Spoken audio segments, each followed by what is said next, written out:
Hi friends, welcome back. तो friends, Sunday के एक नए टेक क्यू&ए वीडियो में फिर से आपका बहुत बहुत स्वागत है। आज है संडे और संडे के इस वीडियो में मैं आप लोगों के कुछ इंटरेस्टिंग क्वेश्चंस के आंसर देता हूं, आपके कुछ डाउट्स क्लियर करने की कोशिश करता हूं। तो चलिए करते हैं आज के क्वेश्चन आंसर शुरू। तो पहला क्वेश्चन आप लेते हैं DS शर्मा जी का। ये लिखते हैं कि लॉयड के 43 इंच टीवी कैसे हैं। DS शर्मा जी, देखिए लॉयड ब्रांड के टीवी पर्सनली मैंने कभी ज़्यादा चेक नहीं किए हैं। एक दो बार शोरूम में ही कहीं उन्हें देखा है, आई थिंक विजय सेल या फिर क्रोमा के सेंटर में कहीं उन्हें देखा है। तो ज़्यादा डिटेल में कभी चेक नहीं किया है, उनके बारे में ज़्यादा आइडिया नहीं है। मुझे यहाँ पर ऐसा लगता है कि एक ऐसे ब्रांड की टीवी परचेज़ करना चाहिए जो कि कंटिन्यू अपने न्यू टीवी मॉडल लॉन्च करते रहते हैं और न्यू टेक्नोलॉजी के साथ लॉन्च करते रहते हैं। तो ऐसी टीवी की आपको पिक्चर क्वालिटी भी अच्छी मिलेगी, ऑप्टिमाइजेशन भी अच्छा मिलेगा, थोड़ा सा बेटर यूज़र एक्सपीरियंस वहाँ पर आपको मिलेगा एक ऐसे ब्रांड के कंपैरिजन में जो कभी साल 2 साल में एक आध टीवी मॉडल लॉन्च कर देते हैं। तो मुझे लगता है कि लॉयड ब्रांड की टीवी अभी आपको अवॉइड करने चाहिए। नेक्स्ट क्वेश्चन लेते हैं चंद्रशेखरन कायमल जी का। ये लिखते हैं द क्वालिटी इज सब standard in both offline and online. तो चंद्रशेखर जी का यहाँ पर कहना है कि आजकल जो ऑफलाइन और ऑनलाइन दोनों ही जगह जो प्रोडक्ट मिल रहे हैं, जो एलईडी टीवी मिल रहे हैं, तो उन दोनों की ही जो क्वालिटी है वो सब स्टैंडर्ड है।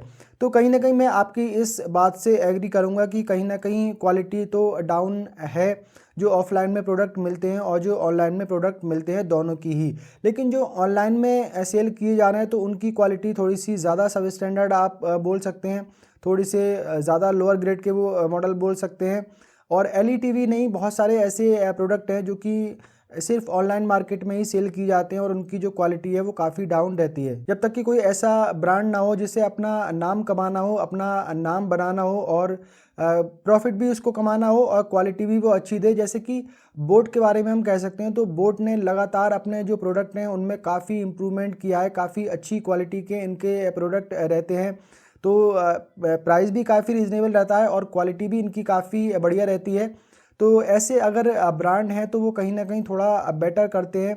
तो एक ब्रांड जो है उसे अपनी गुडविल का भी ख्याल रखना चाहिए और कस्टमर का भी ख्याल रखना चाहिए और अपने कंपनी का, अपने प्रॉफिट का भी ख्याल रखना चाहिए। लेकिन क्वालिटी से कभी कंप्रोमाइज़ नहीं करना चाहिए। लेकिन आजकल देखा जा रहा है कि सभी ब्रांड, चाहे वो बजट कैटेगरी के हों या फिर प्रीमियम ब्रांड हो, सभी कहीं ना कहीं ज़्यादा से ज़्यादा प्रॉफिट कमाने की कोशिश करते हैं और कस्टमर को तो आई थिंक भूल ही गए हैं, अपनी गुडविल को भी उन्होंने ताक पे रख दिया है।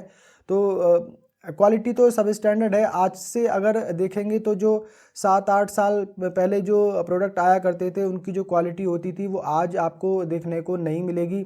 ज़्यादा से ज़्यादा लुक्स एंड डिज़ाइन पे ध्यान दिया जाता है, बाकी इंटरनल उनमें क्या कंपोनेंट्स लगाए गए हैं, किस क्वालिटी के लगाए गए हैं, उस पर ज़्यादा ध्यान नहीं रहता है। तो मैं आपकी इस बात से एग्री करता हूँ कि जो ऑफलाइन और ऑनलाइन दोनों ही जगह जो प्रोडक्ट मिलते हैं तो उनकी क्वालिटी सब स्टैंडर्ड होती है। हालांकि जो ऑनलाइन में सिर्फ सेल की जाते हैं तो उनकी क्वालिटी थोड़ी सी ज़्यादा सब स्टैंडर्ड है। नेक्स्ट क्वेश्चन लेते हैं SD ब्रदर्स का। ये लिखते हैं कि सर, वेब सीरीज़ और स्पोर्ट्स के लिए सैमसंग QN90F लेना चाहता हूँ, कैसा है, प्लीज़ जवाब दो।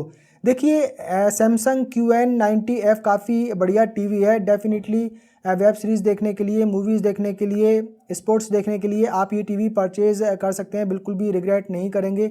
बहुत ही बढ़िया पिक्चर क्वालिटी मिल जाती है, फीचर्स काफ़ी बढ़िया दिए गए हैं और इसमें ब्राइटनेस भी आपको काफ़ी बढ़िया मिल जाती है। तो ओवरऑल ये काफ़ी बढ़िया टीवी है, तो डेफिनेटली आप इसे परचेज कर सकते हैं। नेक्स्ट क्वेश्चन लेते हैं रंजन दास जी का। ये लिखते हैं कि बीमैक्स थंडर का रिव्यू कीजिए प्लीज सर। तो ये यहाँ पर बात कर रहे हैं बीमैक्स थंडर प्रोजेक्टर के बारे में कि इसका रिव्यू कीजिए। देखिए, बीमैक्स की तरफ से मुझे ईमेल आया था कि ये अपना रिव्यू यूनिट मुझे भेजेंगे।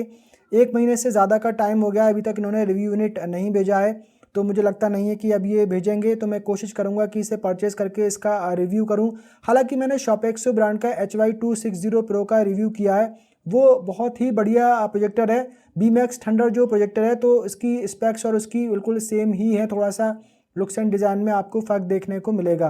तो शॉपेक्सो ब्रांड का HY260 प्रो आप परचेज़ कर सकते हैं अगर आपको एक अच्छा पोर्टेबल प्रोजेक्टर परचेज करना है। HY260 उसका जेनरिक नेम है, वो डिफरेंट ब्रांड सेल कर रहे हैं, किसी भी ब्रांड का परचेज कर सकते हैं जो कि आपको कम प्राइस में मिल रहा है। बीमैक्स थंडर का मैं कोशिश करूंगा कि इसको परचेज करके रिव्यू कर पाऊं। नेक्स्ट कमेंट लेते हैं यहाँ पर अभिषेक मिश्रा जी का। ये लिखते हैं कि मैं तो अपडेट करता रहता हूं, आज तक कोई इशू नहीं हुआ सैमसंग S सीरीज। तो पिछले संडे के वीडियो में मैंने बात की थी कि आजकल काफ़ी सारी इस तरह की कंप्लेन सुनने को मिल रही हैं एलईडी टीवी में भी और स्मार्टफोन में भी कि 1 साल तक तो स्मार्टफोन टीवी ठीक चलते हैं, लेकिन 1 साल के बाद में उनमें कोई अपडेट आता है, 1 साल बाद या 1.5 साल बाद अपडेट आता है और फिर उसमें स्मार्टफोन में ग्रीन लाइन का इशू आ जाता है या फिर उसकी बैटरी जल्दी ड्रेन होने लगती है या कोई अदर उसमें प्रॉब्लम आ जाती है। तो इस तरीके के काफ़ी इशू अपडेट के बाद में देखे जाते हैं। तो मैंने कहा था कि 1 साल तक कोई भी डिवाइस आप लेते हैं तो उसको अपडेट करें और 1 साल की जब वारंटी पीरियड उसका ख़त्म हो जाए तो उसको आप अपडेट ना करें, इस तरीके के जो अपडेट के बाद में इशू आते हैं उससे बचने के लिए। तो मेरा यहाँ पे पर्सनल एक्सपीरियंस रहा है अपने 2 स्मार्टफोन के साथ में, जो कि अपडेट के बाद में मेरे ख़राब हुए और एक मेरे फ्रेंड हैं तो उनका सैमसंग S24 अल्ट्रा स्मार्टफोन है, 1.5 साल तक एकदम परफेक्ट चल रहा था। 1.5 साल बाद अभी कुछ दिन पहले ही 1 महीना पहले उसमें एक अपडेट आया और उसके बाद में पूरा जो डिस्प्ले है उसमें इस तरीके की हॉरिजॉन्टल लाइंस आ गई हैं।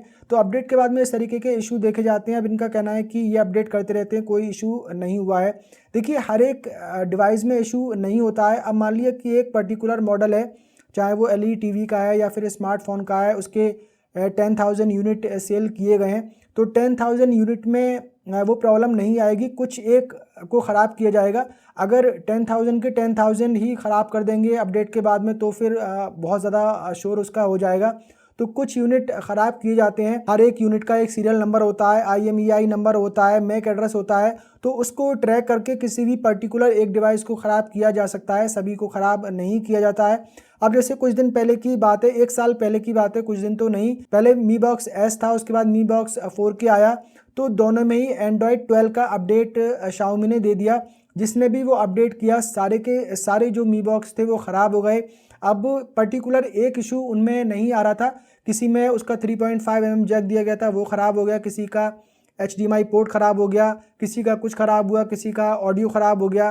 तो डिफरेंट टाइप के इशू देखने को मिले। मेरे पास में जो Mi Box 4K था मैंने उसे अपडेट नहीं किया। मैं जैसा कि मैंने बताया मैं अपडेट नहीं करता हूँ, क्योंकि जब वो बढ़िया चल रहा है, स्मूथ चल रहा है, कोई उसमें इशू नहीं है तो मैं क्यों अपडेट करूं। तो मेरा जो Mi Box 4K था वो बिल्कुल सेफ़ रहा, वो अभी तक परफेक्ट चल रहा है। मैंने अपने एक फ्रेंड को वो दे दिया था, उन्हें ज़रूरत थी और उनके पास में वो अभी भी चल रहा है। मैंने उनको कह दिया था कभी भी इसको अपडेट नहीं करना। जिसने भी अपडेट किया उसका वो ख़राब हो गया। मैंने उस पर वीडियोज़ भी बनाए थे, उस वीडियोज़ के कमेंट में जाकर आप देख सकते हैं, बहुत सारे लोगों के कमेंट हैं वहाँ पर जिन्होंने कहा है कि अपडेट के बाद में क्या क्या प्रॉब्लम उनके Mi Box 4K में आई हैं। किसी का तो कम्प्लीटली डेड ही हो गया, वो ऑन ही नहीं हुआ, किसी में लाइट ब्लिंक कर रही है, किसी का रिमोट कंट्रोल चलना बंद हो गया, बहुत तरीके के इशू आए। तो ऐसी चीज़ें की जाती हैं। अब ये सभी के साथ में इस तरीके का इशू नहीं होता है, अभी तक आपके साथ में नहीं हुआ है तो आपने ये कमेंट किया है, कभी होगा तो आप फिर से कमेंट करके ज़रूर बताइएगा। नेक्स्ट क्वेश्चन लेते हैं, नाम इनका यहाँ पे नहीं आ रहा है, ये लिखते हैं सर क्या एक्सटेंडेड वारंटी लेना चाहिए ऑफलाइन स्टोर पे? 1 ईयर की वारंटी 3,000 रुपीज़ में मिल रही है TCL के टीवी की, जिसका प्राइस है 35,000 रुपीज़। देखिए, इस टॉपिक को मैंने अपने कई सारे वीडियोज़ में डिस्कस किया है और एक डेडिकेटेड वीडियो भी मैंने इसके लिए बनाया है कि एक्सटेंडेड वारंटी नहीं लेनी चाहिए, क्योंकि जब वारंटी क्लेम करने का नंबर आता है तो इतनी ज़्यादा terms condition, hidden terms condition रहती हैं कि ये वारंटी क्लेम आपका रिजेक्ट कर देते हैं।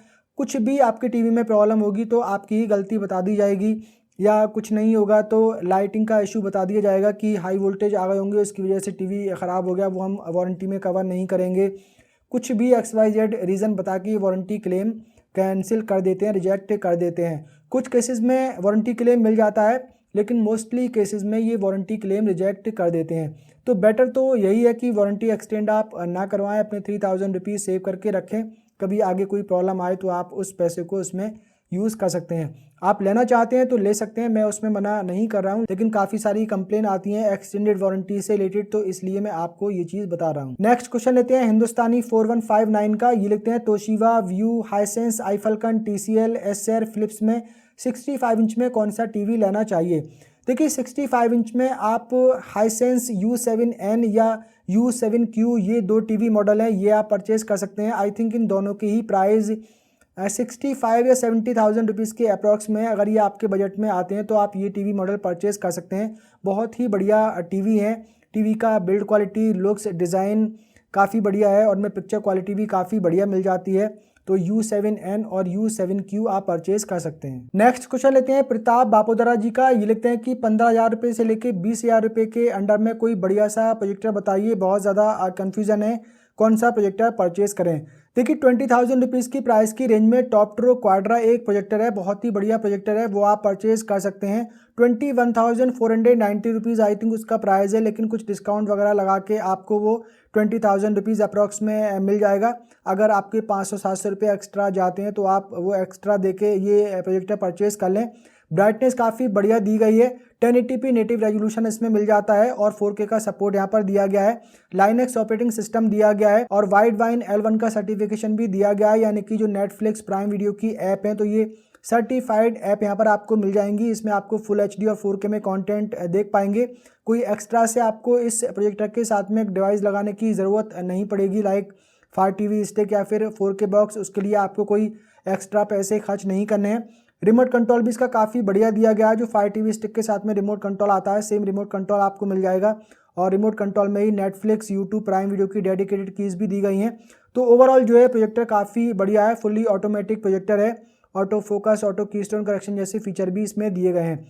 तो ये आप परचेज कर सकते हैं, इसका लिंक आपको वीडियो के डिस्क्रिप्शन में मिल जाएगा। नेक्स्ट क्वेश्चन लेते हैं मंजीत सिंह जी का। ये लिखते हैं कि लूमियो टीवी के बारे में कुछ बताइए, क्या हमें प्रेफर करना चाहिए, सर्विस वगैरह कैसी है।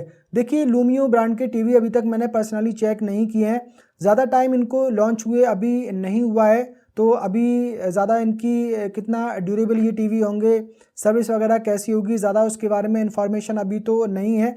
1-2 साल जब ब्रांड को हो जाएंगे तो ज़्यादा चीज़ें इनके बारे में निकल कर आएंगी।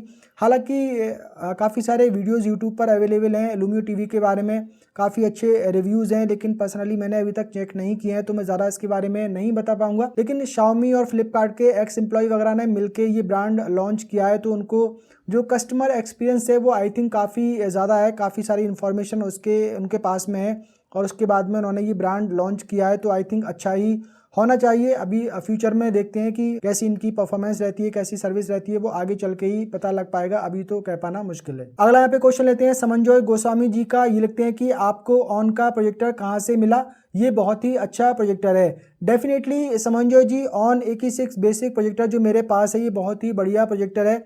ये मैंने करीब 5 साल पहले परचेज़ किया था ऑन ब्रांड के ऑथोराइज्ड डीलर से। दिल्ली में केवीआर टेक्नोलॉजी के नाम से ऑथोराइज्ड डीलर हैं, तो वही सर्विस भी प्रोवाइड करते हैं ऑन ब्रांड की, और उन्हीं के पास ये प्रोजेक्टर मिला था। हालांकि काफ़ी सारे सेलर दिल्ली में ये प्रोजेक्टर सेल कर रहे थे, लेकिन मैंने डायरेक्ट इनके ऑथोराइज्ड डीलर से ही लिया, इनके वेयर हाउस में जाकर मैं खुद परचेज़ करके लेके आया था। तो डेफिनेटली बहुत ही बढ़िया प्रोजेक्टर है, अभी तक कोई भी प्रॉब्लम उसमें नहीं आई है। और इसका जो लेंस है वो लेंस इतना बड़ा लेंस इसका दिया गया है कि मैंने काफ़ी सारे प्रोजेक्टर देखे हैं, लेकिन इतना बड़ा लेंस अभी तक और किसी प्रोजेक्टर में मुझे देखने को नहीं मिला है। तो डेफिनेटली ये बहुत ही बढ़िया प्रोजेक्टर है और 5 साल से यूज़ कर रहा हूँ, अभी तक कोई ब्राइटनेस का लॉस इसमें नहीं हुआ है, किसी भी तरीके कोई इशू इसमें नहीं आया है। डस्ट वगैरह तो अंदर आ जाती है इसमें, उसको मैं टाइम टू टाइम क्लीन करता रहता हूँ, तो अभी तक तो ये बढ़िया चल रहा है। तो फ्रेंड्स आज की क्वेश्चन आंसर का सिलसिला यहाँ पर ख़त्म करते हैं। उम्मीद करता हूँ ये वीडियो आप लोगों को पसंद आया होगा। पसंद आया हो तो वीडियो को लाइक कर दीजिए, शेयर कर दीजिए। अगर आपने पहली बार हमारे चैनल पर विजिट किया है, चैनल को सब्सक्राइब कर लीजिए, बेल आइकन को भी प्रेस कर दीजिए। मिलते हैं किसी अगले वीडियो में, तब तक के लिए बाय बाय।